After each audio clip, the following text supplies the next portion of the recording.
All right, Emily, what are we talking about today? I am not Emily. Ugh, just as I thought I was getting used to this.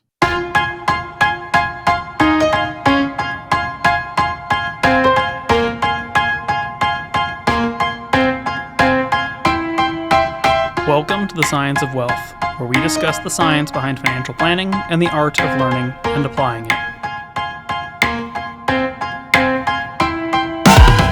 Okay, if you're not Emily, who are you? Sure, so my name is Daniel Stefanski. I am the newest financial planning analyst here at My Wealth Planners in Longmont. Originally, to give you a little bit of information about myself, I am from New Jersey. I recently graduated from St. Joseph's University in Philadelphia and moved to Longmont, Colorado from my home state of Jersey about 3 weeks ago. So I've been soaking it all in, starting work here with My Wealth Planners, and that's been a very exciting experience. Part of the reason I was hired was because my name is Dan as well. So Ironically, I think I actually tried to avoid hiring you because your name is Dan, and you won me over. So I'll give you credit there.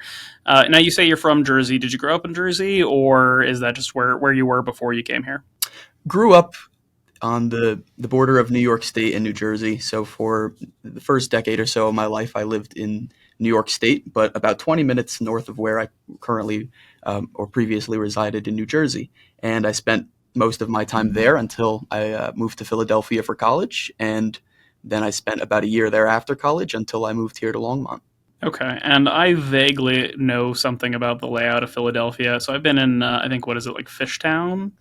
I think that kind of along the river eastern side, and I've been downtown. So where is St. Joseph's? St. Joseph's is on the main line in Bala Cynwyd. So I'd say it's the west side of Philadelphia, a little bit out of the main uh, town of Philadelphia, about 30 minutes from downtown. Okay, gotcha. So more of a suburb of Philadelphia. Yes. Okay, gotcha. And what made you want to go to that school in particular? One of the big attractions to St. Joseph's for me was it was about 2.5 hours from my house. So it gave me enough freedom where I didn't feel like my parents could come at any given time. But at the same time, I was still close enough where if for any given reason I needed or wanted to go home, I had that opportunity. Additionally, St. Joseph's had a co op program, which is honestly just a great program that gave me the opportunity to work while I was in college as well. And, as someone who wanted to gain experience learning in college, I figured that was a really great opportunity I should pursue. So, for our audience, and honestly, even for me, a co-op program is not something that even I'm particularly familiar with. Now, I'm familiar with internships and that sort of being part of the way that people go through college, right? You study business, then you go work at a bank for the summer, or you study finance and you go work at an insurance company. So, how would a co-op program differ from just a traditional summer internship style of school? I'd say the main two differences are one, simply the duration of a co op versus an internship. So the co op program is essentially a professional development program that allows undergrads to have a year round schedule where they're either in class or they're working 9 to 5 at some sort of internship opportunity that they applied for it and earned. And you can do that experience during the work year or during the school year as well, and take the classes simply whenever you're not working. Gotcha. So it's more about having a like work school balance as opposed to the kind of internship or the work being kind of an extra that's tacked on to buffer your resume. Exactly. Interesting. And just out of curiosity, do you have to pay for credit hours as part of that co-op, or is that just something where you're a paid employee of a business and they're reporting to the school? How does that function? Yes. So most of the internships through the co-op program are paid opportunities. So you're paid through the company, and then you simply take the classes whenever you're not working and pay that as regular tuition. Okay. Well, I mean, I like that structure. I think unpaid internships are sort of the modern day slave labor of the American economy. So I approve that your school insisted that you be paid to learn. I think it's a great combination of things. Now, you also, even I think between the time or as we were going through your interviews months ago at this point, and now have also gone through some education outside of school. Can you tell us a little bit about that? Sure. So one of the big things I did from my graduation last year until now was start studying for the EA, which is a designation uh, given out by the IRS, essentially handling all tax matters and legal representation before the IRS. This was something that was of heavy interest to me as someone who wanted to become more well versed in tax for clients. And I figured at this time last year, I started to plan what my future looked like, and I knew I'd likely be moving on to another firm. So I had a little bit of downtime. During that downtime, I figured a good use of my time was to earn some sort of credential and educate myself a little bit more on an area of financial planning I considered myself at the time to be pretty weak on. Gotcha. And you call it the EA, stands for enrolled agent.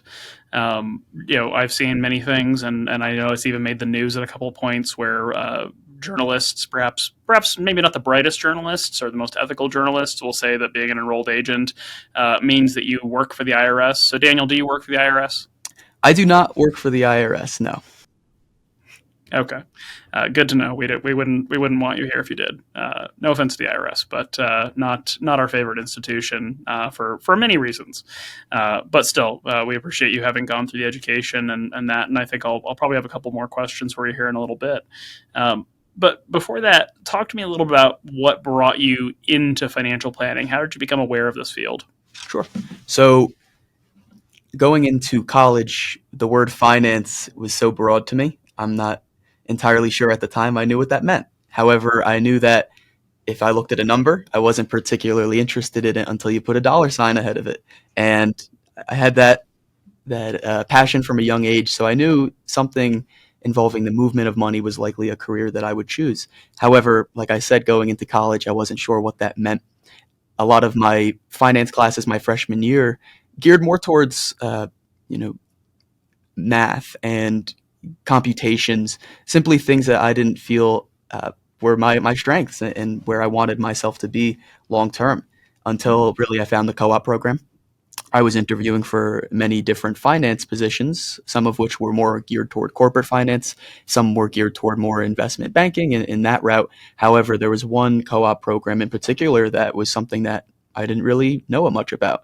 They talked about financial planning and how it was not simply investment management and sitting in windowless rooms looking at data trends and analysis all day. So when they gave me the opportunity to interview for that position, and I got it. I accepted it immediately. It seemed like a very unique opportunity to mix sort of the money and the numbers with people and having a real impact on an individual level as well. Yeah, I think that's a pretty common means of discovery. I think a lot of us go to school for business in general or accounting or finance, and we imagine it's going to be a windowless room kind of job. Or if we've watched shows like Billions or movies about Wall Street, we're hoping it's going to be like the nice cars, fancy suits version of things. But there really is such an enormous difference between that sort of institutional or corporate finance world and personal finance. I have an MBA and a master's concentration in finance, and I'm almost all the way through a doctorate in financial planning. And I'd pretty comfortably say that I would be completely lost trying to work at a hedge fund or trying to operate the finances of a big construction project or something like that for a company. I might be able to piece it together. I might be able to speak the language a little bit, but it's such a different skill set. And in turn, I think personal finance is completely alien from a corporate finance, institutional finance side. I agree. So you kind of learned about it in college. Now, did St. Joseph's have a financial planning degree program, or was it a certificate or a concentration? How did that part of it work? St. Joseph's University did have a financial planning program or major for my freshman year. However, I did not declare a major until my sophomore year. And between the time I was a freshman and sophomore, the head of the program retired. So they got rid of the program entirely, which meant instead of being a financial planning major, I simply had to choose on being a finance major. And that is a actually not unique risk. I believe it was University of Texas a couple of years ago had sort of a patron program director who passed away, and that program essentially collapsed. And if it wasn't University of Texas, I apologize. Dr. Nathan Harness out of Texas A&M taught us about that or explained that to us a couple of years ago during the PhD program. But that's a real risk. I mean, even for me working at CU Boulder's program right now, that program I think lives and dies by the efforts of a saint of a man named Harry Starn. Harry, if you're listening, you're a wonderful person, and we love everything you do. But that program program, I think, is still very fragile, like many financial planning programs are, in that it's such a young field, and those programs and departments tend to be very new and very small at universities. That where if that advocate changes jobs, passes away, even gets promoted, the program sometimes can just sort of collapse or evaporate because there's no continuity. It's literally just the one person keeping it running. So it's unfortunate that that happened to you. Clearly, it's worked out. You're still working here now in financial planning, but it's a shame that you weren't able to go all the way through that program. Right. So talk to us about your first, I guess it would be a co-op, not an internship. So what was your first experience getting into financial planning? At first, it was simply being a sponge. There's a ton of information that, as a new planner or associate planner, you have to learn simply to understand what people are talking about. So I think a considerable amount of my time during my first co-op term, which I believe was a little over 6 months, I spent a lot of that time simply learning and trying to absorb as much information as possible. And I could do that through self-education, reading, sitting in on client meetings, or helping one of the more experienced advisor prepare for meetings and taking notes on those meetings as well. During my second co-op, I had a little bit more experience and knowledge, and at that point in time, I took a little bit more of a role in assisting lead financial planners converse with clients, as well as do some of the operations and work on the back end as well. So in that timeline, did you become licensed and have your own clients, or was this all sort of in a support kind of preparation, plan modeling, that sort of stuff? A little bit of both based off the complexity of the case, I would say. I had a little bit more autonomy if the cases were more within my wheelhouse of in terms of scope of service and complexity. Now, if things had more moving pieces, then at that point we would defer to a lead advisor and I would fall back into more of a support role. However, I wore many hats in that I did have certain clients that I was the lead on the relationship for, and then there were clients whom more complexities were involved where I took more of that support role. Gotcha. Now, a fairly common, I'm going to call it a problem. Some people might disagree with me, but I think a very common problem that we hear about and certainly see quite a bit of in the financial planning space, in the financial services space, is somebody like an intern or a brand new planner is brought in, and essentially part of your interview process or your onboarding process is, hey, fill out a list of 100 people or 150 people and your job is going to be to turn around and ask those people to do business with you. Was that an experience you had there, or did they give you sort of the space to just learn and not have to do sales to people you know? Probably somewhere in the middle, where I wasn't given that cursed sheet where you have to fill out a list of names and folks you know. Um, However, at the same time, sales was a part of the position, and it was important for me to learn how to sell yourself and how to convey value to clients and potential clients. However, it was not the main scope of my internship.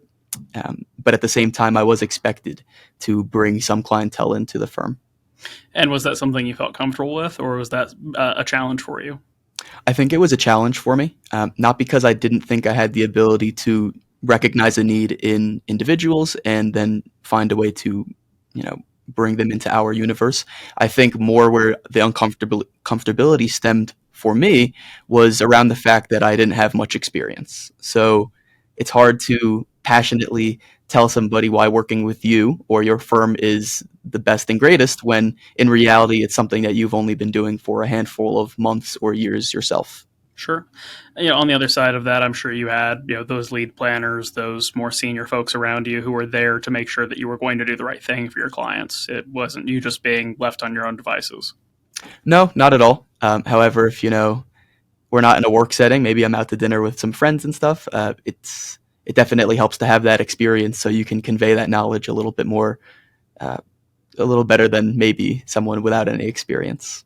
Sure. Well, and time and kind of experience do ultimately build that confidence to give people guidance and advice. I think one of the craziest things that still sort of blows my mind to this day is that if you've studied finance, right? If you have a finance degree or if you've taken the CFP courses, at that point, even though you are essentially a completely entry level person in the world of finance, still you know more than 99% of the population about finance because financial education is so absent in mine are kind of K through 12 education programs as part of graduation requirements for most schools and so on. And that imposter syndrome that you just described is something that really comes out in a nasty way, where on one hand, you objectively know more than almost anybody you're going to talk to. And on the other side of it, that doesn't make you feel any better about it because you still feel like you've barely learned it yourself. With that experience kind of as part of your school and education, and this would have been right, like going right into the pandemic essentially, right? Or kind of right before and then leading into, how do you think that affected the learning or the experience? I think on the one hand, it was very beneficial for me. I had interviewed with this firm right before COVID had started. I was planned to go into the office for an interview that we had to cancel because it was during those initial days of COVID. Long story short, we did the interviews via Zoom, and I wasn't supposed to start that job position for another 7 months or so when the co-op term began. However, since COVID allowed a lot of individuals and firms to start working from home, they extended the offer to me to start working earlier and help them transition into this new state of online via Zoom.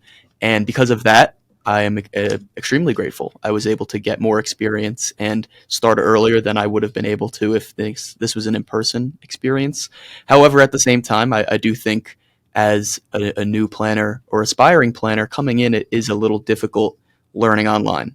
And waiting for a response that you typed into Teams, as opposed to knocking on the door to someone next door and asking him a question and getting an answer in a few minutes. So I do think it likely made the learning curve a little steeper, but at the same time, I think I made up for that with the earlier time that I was able to start working. Yeah, I mean, I think it's invaluable to be able to sort of do the wander around the office at certain times to just kind of pick people's brains. Hey, ask, hey, what are you working on? What do you think about this?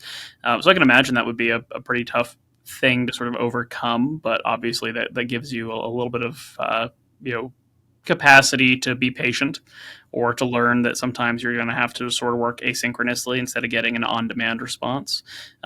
Presumably then, since the pandemic has certainly tapered down quite a bit, you've had the opportunity to be in person. So having done in person versus remote, do you have a preference? Do you find yourself enjoying being in person more, or do you kind of miss the days of being more remote?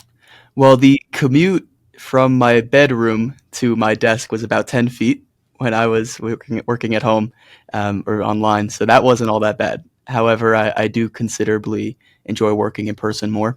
I think just having more of a routine where I can separate myself from my personal life and come into an office where I know for the next couple hours I have some tasks and things that I need to do, and it eliminates a lot of distractions for me. It also allows me to get dressed up and feel good about the way I'm presenting myself in an office setting.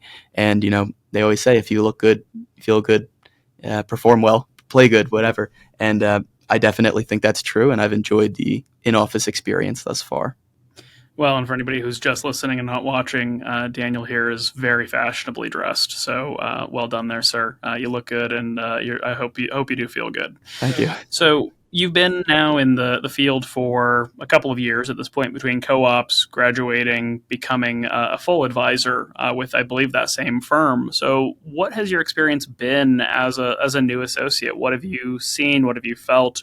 What's been good? What's been bad? Just tell us sort of what it's like to be an advisor in your first couple of years. One of the things I don't think I personally realized coming into the industry is, as I mentioned earlier, I didn't know this was really a career. And I thought I was in the minority by thinking that. However, through working with clients, you do realize that a lot of them actually have the same mindset, where they think that investment management equals financial planning, that you're sitting in rooms all day analyzing and looking to pick the hot stock or investment that's going to make them more money. And one of the things that really struck me when I joined the industry was how many people had that same mindset. And it's something that I do think is changing. I think more people are starting to have a level of awareness and understanding about financial planning being the norm and not an exception to the norm. I think to follow up on that, some of the really good and bad that I've seen, starting with the bad, I would say New Jersey, Philadelphia, Longmont, Colorado. Doesn't really matter the location within the US. Most of these people still face the same problems. It's a pretty common thing to speak with somebody in their 50s, maybe 60s, and say, wow, I wish I knew XYZ 10, 15 years ago. And that cost of regret is something that, whether on the East Coast or the West Coast, simply seems to not go away, where nobody regrets having started earlier, but they always regret starting a little bit later in life. Now, for some of the good, I think, like I mentioned, there's been a lot of awareness and understanding about financial planning being the norm opposed to an exception of the norm. I do think that is something that is growing, so that more and more people soon will hopefully understand that everybody needs a financial plan. It's not something you will set and forget. It's a continuous exercise that you need to update and periodically monitor as your life changes and new information and your landscape changes as well. I couldn't agree more. Honestly, the experience as far as understanding that everybody has similar problems, and even economically, right beyond just geography, we have similar conversations with clients who have $100,000. We have similar clients who have $10 million who have the same questions, the same sorts of problems. The size of the problems is obviously different, but there's such an interesting commonality in that most people just want to understand: am I going to be okay? And that might sound funny, right? If you're the person with $100,000, the person who has $10 million asking, "Am I going to be okay?" probably sounds laughable. You're thinking to yourself, "Well, with that much money, I'd be great. I'd be fine. Everything would be wonderful." But the fact of the matter is, we're all human. We all grow into a certain scale of experience, of wealth, of income, right? That term lifestyle creep can kind of sneak up on us. And it's such an interesting experience to see over and over and over again that people, by and large, are dealing with the same kinds of questions and problems and challenges and looking to accomplish many of the same things, although everybody's kind of goals are as unique as they are. So, in terms of having had the experience now of seeing that people have sort of the same problems, the same challenges, what do you find you enjoy the most about financial planning in your experience with working with clients? I love that financial planning is such a beautiful mix of the quantitative skills that you develop and also a lot of qualitative skills and soft skills. So I can nerd out on the numbers and spreadsheets if I want to all day. However, at the same time, there's a real person and a real family that we can have an impact on their life, and being able to share in that impact and the work done on their behalf is equally, if not more, of a plus for this job. And being able to speak with real people and over the years see the progress that they make within their financial plan and what that provides them. Very fair. So, what made you, having already been doing this work, want to move halfway across the country to do presumably or potentially the same work? What was the compelling interest in wanting to make a change? I think first and foremost, I knew I was going to leave the current firm I was at simply because I felt I was at a point where sales was being put on slightly more of a pedestal than my professional development. And I wanted my next opportunity to be a place where I can simply um, be another sponge and learn as much as I possibly can, and uh, defer to more competent professionals, learn from them, watch how they operate and the way they conduct business. Additionally, I think more on the personal side as well, this area of the country fit a lot of my values and things that I was looking for in my next stop. My brother went to school out here for a little bit, so I did have a fairly good understanding of the area and what it entailed. At the same time, I love being outdoors. I'm a very active individual, whether it's biking, skiing, golfing, or really anything else. I love being outdoors, and this is a great area to be able to do that. And it's also a great area to be able to work and learn from some great professionals and hopefully become a better planner and professional that can help more clients as a result. Well, we are truly blessed in sort of the natural bounty as far as where we live, the mountains, the environment we get to enjoy here. You're going to have to introduce me to these better or senior planners. I don't know who you're talking about, but you'll have to introduce me so I can learn from them as well. I think just a last question here, and we touched on it earlier, was having done the enrolled agent certification, and I'm curious just to know, is your deep and abiding passion? You said you wanted to learn kind of about an area you didn't feel very strong in. So now that you know more about it, is your goal in life to go do tax returns, or how do you think you're going to make use of that education, given that that's a unique skill set? We don't have an enrolled agent or a tax specialist in the firm today. For the time being, I have no immediate plans to prepare tax returns on behalf of the clientele of the firm. However, I really believe that tax in and of itself is almost a language. And, to a lot of people, it can seem so foreign and something that cannot be interpreted by the naked eye. But to somebody who's experienced it and learned it a little bit, I think being able to navigate that language with first and foremost clients and also with tax preparers who already have enough work on their plate, being able to have that experience and background will help me to converse and explain strategies to CPAs and tax preparers in a way that's going to take a little bit of the load off of them. And Lord knows that they're busy enough as they are. Additionally, um, everything we really do for clients, from the small to the big, is most likely going to have a tax impact in some sort of way on their financial position. It seems extremely logical to me to be able to understand that language so that we can explain to clients, down to the sheet and form it's going to show up on their tax return, exactly what the tax impact of any strategy or movement of assets or money is going to do for their year-over-year tax return and also their long-term tax plan as well. Certainly. Well, and as I like to put it, amateurs measure gross returns, educated amateurs measure gross returns net of costs, and professionals measure it net of costs and taxes. So I think in that regard, you are 100% spot on. Daniel, thanks for joining us today. Thanks for joining us here in Longmont, Colorado, and joining the firm. And we're looking forward to having you both on the podcast and the firm for many, many, hopefully, years to come. Great. Thanks for having me, Dan. Cheers.